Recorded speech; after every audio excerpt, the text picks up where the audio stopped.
सन्माननीय सभापती महोदय, महाराष्ट्र विधान परिषदेच्या 19व्या सभापतीपदी आज प्राध्यापक राम बामाबाई शंकर शिंदे साहेबांची निवड झाली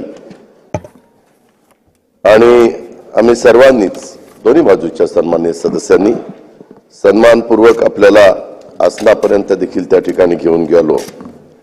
आपल्याला आसनस्थ केलं। महाराष्ट्र विधान परिषदेच्या सभापतीचे हे आसन अत्यंत मानाचं, सन्मानाचं आणि तितकंच जबाबदारीचं पद आहे। अनेक सन्माननीय नेत्यांनी ते पद भूषवलंय, त्याचा मगाशीच मुख्यमंत्री महोदयांनी उल्लेख केला। या पदाचा गौरव वाढवलाय। या पदाचा गौरव वाढवत असताना तुम्ही देखील त्याच्यामध्ये कुठं कमी पडणार नाही याबद्दल माझ्या मनामध्ये तिळमात्र शंका नाही। आणि सभापती पदाच्या नवीन जबाबदारीबद्दल मी आपलं व्यक्तिशः माझ्या वतीनं, राष्ट्रवादी काँग्रेस पक्षाच्या वतीनं, महायुतीच्या वतीनं मनापासून सरकारच्या वतीनं देखील अभिनंदन करतो। आपल्याला पुढील वाटचालीच्या करता शुभेच्छा देतो। हे सगळं करत असताना विरोधी पक्ष नेते अंबादास दानवे साहेब असतील किंवा समोर बसलेले सर्वच विरोधी पक्षाचे सन्माननीय सदस्य असतील, यांनी देखील मनाचा मोठेपणा दाखवला।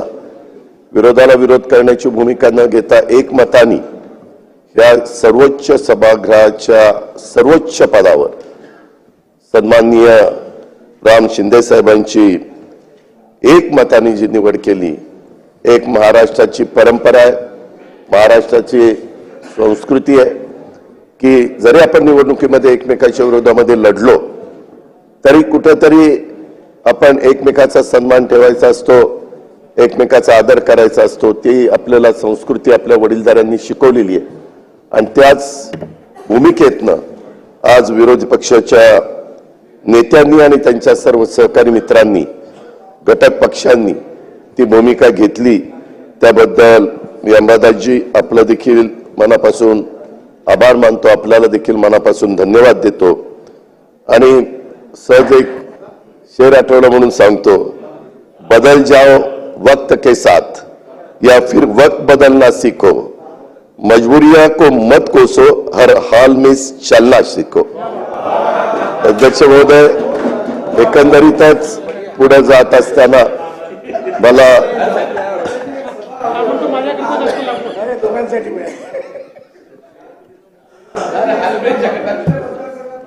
सन्माननीय सभापती महोदय, आपल्या सर्वांचं आराध्य दैवत पुण्यश्लोक राजमाता अहिल्यादेवी होळकर यांच्याशी आपल्या सर्वांचं एक वेगळं नातं आहे, परंतु आपण त्यांच्या वंशजांपैकी आहात। पुण्यश्लोक अहिल्यादेवींच्या चौंडी गावचे आपण सुपुत्र आहात। अहिल्यादेवींच्या वंशजाला, चौंडीच्या सुपुत्राला आज या विधिमंडळाच्या वरिष्ठ सभागृहात सर्वोच्च स्थानी बसवण्याचा मान या निमित्तानं मिळालेला आहे। आणि तसं बघितलं तर आपल्याला कोणताही राजकीय वारसा नाही आणि अत्यंत गरीब परिस्थितीतनं आपण स्वकर्तृत्वानं आपली वाटचाल केली, ज्याचा उल्लेख माझ्या आधीच्या मान्यवरांनी केला। सरपंच ते सभागृहाचा सभापती हा आपला प्रवास, विरोधी पक्षाचे आमदार, सत्ताधारी पक्षाचे आमदार, राज्यमंत्री, मंत्री आणि आता विधान परिषदेचे सभापती, हा आपला प्रवास खरोखरीच थक्क करणारा अशा प्रकारचा प्रवास आहे आणि कौतुकास्पद अशाच प्रकारचा प्रवास आहे। पुण्यश्लोक अहिल्यादेवींची न्यायप्रियता आणि त्यांच्या लोककल्याणकारी कार्याचा, त्यांच्या विचाराचा वारसा खऱ्या अर्थाने आपण पुढे नेण्याचा आणि राज्यातल्या सर्वसामान्य जनतेच्या जीवनामध्ये एक चांगल्या प्रकारचा बदल घडवून आणण्याचं कार्य या सभापती पदाच्या माध्यमातून आपण करावं, अशा प्रकारचं देखील आणि आपण कराल हा देखील विश्वास मी या निमित्तानं व्यक्त करतो। एकंदरीतच आजच्या या अभिनंदनपर चर्चेच्या निमित्तानं या सभागृहाला, राज्यातल्या जनतेला मला सांगायचंय की पुण्यश्लोक अहिल्यादेवी होळकरांच्या आदर्शावरच, शिवशाहू फुले आंबेडकरांच्या विचारावरच आमचं हे महायुतीचं सरकार काम करत आहे आणि इथून पुढे देखील काम करत राहील। राजमाता अहिल्यादेवींच्या या सर्वकालीन महान राज्यकर्त्या, कुशल प्रशासक अशा त्या होत्या. थोर विचारवंत त्या होत्या. त्यांचे विचार सुधारणावादी आणि विशेषतः अंधश्रद्धेवर प्रहार करणारे होते. त्यांचं कार्य आणि विचार आज देखील जगभरातल्या राज्यकर्त्यांच्यासाठी एक आदर्श म्हणून आहेत. पुण्यश्लोक अहिल्यादेवींनी सभापती महोदय जात पात धर्म पंथ प्रांताच्या सीमा ओलांडून आपल्या देशामध्ये अनेक भागामध्ये लोकोपयोगी कार्याचा डोंगर त्यांनी उभा केला. अनेक ठिकाणी त्यांनी उभी केलेली मंदिरे असतील, नदीघाट त्यांनी बांधलेले असतील, धर्मशाळा त्यांनी उभ्या केलेल्या असतील किंवा आम्ही ज्याला बारव म्हणतो त्याला पाणपोई त्यांनी बांधल्या. अनिष्ट रूढी प्रथा परंपरा यांच्या विरुद्ध त्यांनी लढा दिला आणि त्यांचं हेच कार्य आपल्याला पुढे घेऊन जायचंय याची जाणीव ठेवून आपण काम कराल याबद्दल देखील मी विश्वास बाळगतो, खात्री बाळगतो. पुण्यश्लोक अहिल्यादेवी या महान योद्ध्या होत्या, कुशल प्रशासक होत्या, न्यायप्रिय होत्या, प्रजाहित दक्ष होत्या, दानशूर राज्यकर्त्या होत्या. मुलकी आणि लष्करी प्रशासन वेगळं करून कुशल राज्यकारभाराची चुणूक त्यांनी उभ्या जगाला दाखवली, भारताला दाखवली. पुण्यश्लोक अहिल्यादेवी होळकरांनी महिलांच्या सक्षमीकरणाचं काम, मग महिलांना शिक्षण प्रशिक्षण अधिकार दिले. महिलांना सक्षमीकरणाचा तोच विचार महायुतीच्या सरकारच्या माध्यमातून देखील आम्ही पुढे नेतोय आणि त्याच विचारातून महायुती सरकारने माझी लाडकी बहीण योजना असेल, मुख्यमंत्री अन्नपूर्णा योजना असेल, मुलींना मोफत उच्च शिक्षण देण्याची योजना असेल, लेक लाडकी योजना असेल, पिंक रिक्षा योजना असेल, लखपती दिदी योजना असेल, अशा मुलींच्या मुलाच्या नावामध्ये आईचं नाव त्यामध्ये बंधनकारक करण्याचा निर्णय असेल.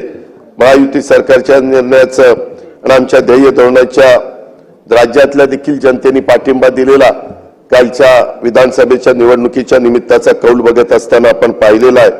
विश्वास त्या जनतेने आमच्या सगळ्यांच्यावर दाखवलेला आहे. हे सुद्धा नुकत्याच झालेल्या निवडणुकीमध्ये स्पष्ट झालेलं उभ्या भारताने आणि महाराष्ट्राने पाहिलंय. महाराष्ट्राच्या विधिमंडळाला एक प्रदीर्घ अशा प्रकारची परंपरा आहे आणि या विधिमंडळातल्या वरिष्ठ सभागृहाचं सभापती पद हे केवळ प्रतिष्ठेची गोष्ट नाही तर ती एक मोठी जबाबदारी आहे आणि या जबाबदारीच्या पदावर आपण बसलेला आहात. शेती माती ह्याच्यामध्ये आणि गावखेड्यात वाढलेला आज आमच्या शेतकऱ्यांच्या पोटी जन्मालेला कष्टकऱ्यांचा मुलगा आज विधिमंडळाच्या सर्वोच्च सभागृहाच्या प्रमुखपदी बसलेला आहे. त्याचा महाराष्ट्रातल्या तमाम माझ्या शेतकरी बांधवांना कष्टकऱ्यांना सगळ्यांनाच खऱ्या अर्थाने आनंद आहे. हे खऱ्या अर्थाने लोकशाहीचं मोठेपण आहे, हे लोकशाहीचं सौंदर्य आहे, आपल्या देशाच्या संविधानाची महानता आहे आणि सुंदरता देखील आहे.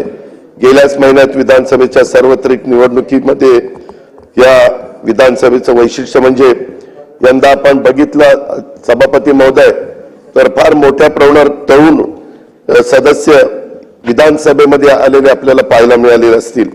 त्यामुळे खऱ्या अर्थाने यंदाची विधानसभा आणि हा सगळा परिसर एक तरुण म्हणून ओळखला जातोय.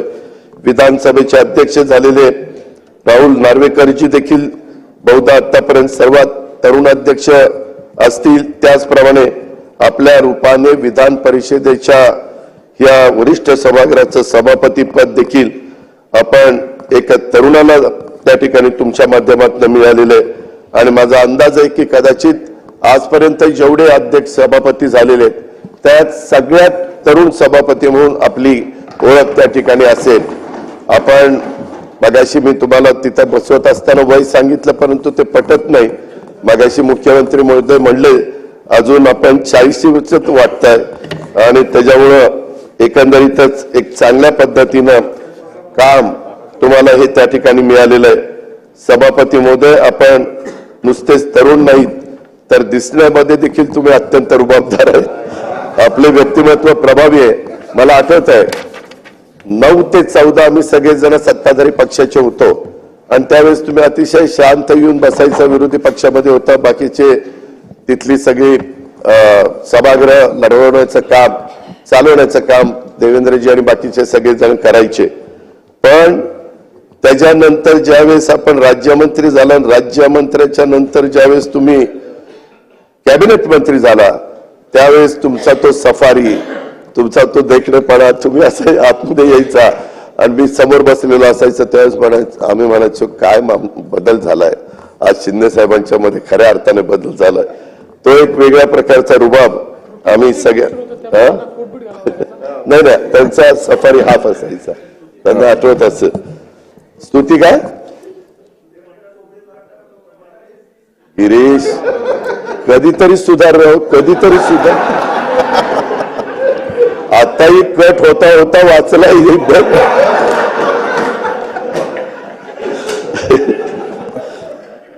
अध्यक्ष सभागृहाला किती लोकांना माहिती आहे मला माहिती नाही, परंतु दोन्ही बाजूच्या सन्मानित सदस्यांना सांगायचं आहे की कबड्डी खेळ हा आपल्या सभापती महोदयांचा आवडता आणि एकेकाळी अतिशय कुशलतेने ते स्वतः देखील त्यांनी हा मातीतला खेळ खेळलेला आहे. अतिशय चांगल्या प्रकारे त्यांनी त्यावेळेस मैदानं गाजवलेली आहेत. तेव्हा निश्चित आपली पकड ही घट्ट असणार आहे, कारण तुम्ही त्या खेळामध्ये प्रावीण्य मिळवलेलं आहे. या सभागृहाची आपणही आपली पकड अशीच घट्ट ठेवून कुशलपणे सभागृह चालवाल याबद्दल देखील आमच्या कुणाच्याच मनामध्ये शंका नाहीये.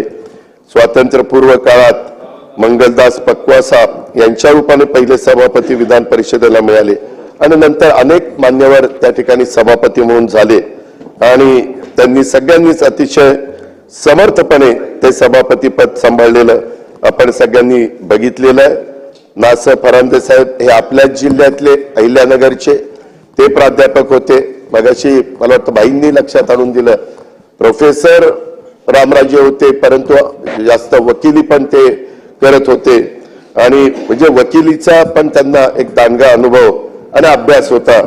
त्याच्यामुळं फरांदे साहेबांच्या रूपानंतर एक प्राध्यापक या नात्याने आम्ही तुम्हाला इथं सभापती पदावर त्या ठिकाणी पाहतोय.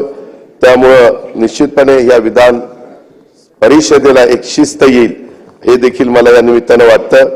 सभापती पदावर बसलेल्या सर्वच पक्षांना समान न्याय मिळवून देणं आणि विधिमंडळाच्या कामकाजाचा दर्जा उंचावणं आणि तुमच्या माझ्या महाराष्ट्राच्या प्रगतीसाठी निर्णय प्रक्रियेला चालना देणं हे अपेक्षित आहे.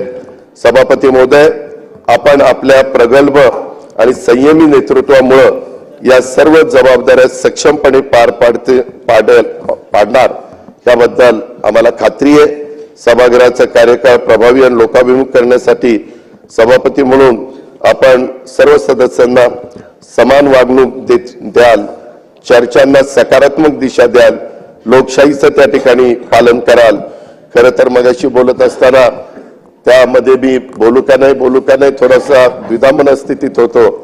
आमच्या मुख्यमंत्री महोदयांनी त्याचा उल्लेख केला. सभापती महोदय, मध्यंतरी मी तुमच्या मतदारसंघामध्ये सभा घेतली नाही म्हणून तुम्ही थोडासा राग व्यक्त केला, त्यामुळे विधानसभेची निवडणूक आपण हारला असं देखील आपण म्हणालात. पण एका दृष्टीनं ते योग्य झालं. जर देवेंद्रजींच्या मनात तिथं निवडून आला असता कॅबिनेट मंत्री करायचं असतं तर तेही पद महत्वाचं आहे. गिरीशला कदाचित थांबावं लागलं असतं, त्यांना तिथं यावं लागलं असतं. परंतु ह्याच्यातला गमतीचा भाग जाऊ द्या, परंतु आपल्या विधान परिषदेचे सदस्य त्यामुळे आपण राहिलात आणि आज ह्या एकंदरीत विधान परिषदेचं नाही, ह्या संपूर्ण हे जे काही विधिमंडळ आहे ह्या विधिमंडळामध्ये कुणी काही म्हटलं तर सगळ्यात सर्वोच्च पद मान हा विधान परिषदेच्या सभापतींना असतो, नंतर विधानसभेच्या अध्यक्षांना त्या ठिकाणी असतो. आणि आपण नास फरांदे साहेबांचा बघितला असेल, आपण जयवंतराव टिळक साहेबांचा बघितला असेल, रासू गवई वगैरे, तर आमच्या आधीच्या काळामध्ये तो काळ होता, आम्ही राजकारणात यायच्या आधी, किंवा रामराजेंनी पण त्या परीनं त्या पदाला एक वेगळ्या पद्धतीची उंची देण्याचा प्रयत्न हा निश्चितपणे केला. हेही आपण सगळ्यांनी बघितलेलं आहे. एकंदरीतच हे सगळं काम करत असताना मधल्या काळामध्ये आम्ही बघितलं काही काळाकरता आमच्या भगिनी ह्या स्वतः अस्थायी सभापती म्हणून आमच्या नीलमताईंनी इथं काम केलं. नीलमताई, तुम्ही पण काम करत असताना अतिशय मनापासून सगळ्यांना बरोबर घेऊन जाण्याचा प्रयत्न त्या ठिकाणी केला. तुमची ती अस्थायी सभापती पदाची कारकीर्द देखील हे सभागृह किंवा आम्ही कुणीच कधीच विसरू शकणार नाही. ह्याची पण खात्री मी आपल्याला सगळ्यांना देतो. जे चांगलं आहे त्याला चांगलं म्हणण्याची आपली परंपरा आहे, ती आपली पद्धत आहे आणि त्या पद्धतीनं निलमताई तुम्ही ती जबाबदारी पार पाडली. तुम्हालाही तुमच्या पुढच्या वाटचालीच्या करता मी मनापासून शुभेच्छा देतो. सभापती महोदय, आपला अनुभव हा निश्चितच महाराष्ट्राच्या राजकीय आणि सामाजिक प्रगतीला मार्गदर्शक अशा प्रकारचा ठरेल. या निमित्तानं माझी आपल्याला विनंती आहे की सभापती पदाचा उपयोग करून सर्वसामान्यांच्या अपेक्षा पूर्ण करण्यासाठी विधान परिषदेच्या सभापती पदाच्या त्यांच्या आपल्या कार्यकाळामध्ये एक नवा आयाम आपण त्या ठिकाणी द्याल अशा प्रकारची खात्री मी या ठिकाणी बाळगतो. पुन्हा एकदा आपल्याला सभापती पदाच्या या महत्वाच्या जबाबदारीच्या करता तुमचं अभिनंदन करतो. तुम्हाला पुढच्या वाटचालीच्या करता मनापासून त्या ठिकाणी शुभेच्छा देतो आणि मी या ठिकाणी थांबतो. धन्यवाद. विरोधी पक्ष नेते सभापती महोदय,